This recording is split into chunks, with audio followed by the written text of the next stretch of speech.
Yan, mga kapoging lamig. I-project ulit tayo. Yan, si Poging Lamig Asi. Yan ang ating project.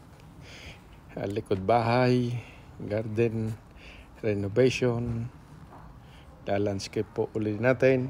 Yan. Yan po ang ating mga inalis. Yan. Pagandahin po natin yan, mga kapoging lamig. Yan. Tsaka po yung harap nito. Yan. Kita nyo naman. Rain or shine, tuloy ang bangi. Yan po ang ating yun. Si Asi. Yan po hahakutin pa. Tatapon. Yan. Tapos lilinisin. Lalagay ng buhangin. Yan. Yan po ang ating project for today. Yan, mga 1 week po. Yan.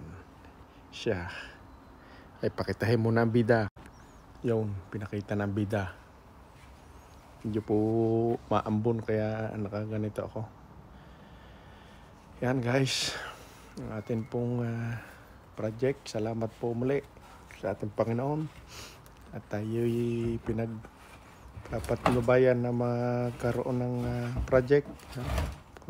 Nagulo yata ang bigote. Yan. Yan po. Yan. You will see po ang pagkakaiba nito pag natapos namin. Siya. Umpisa na po ulit. Poging lamig.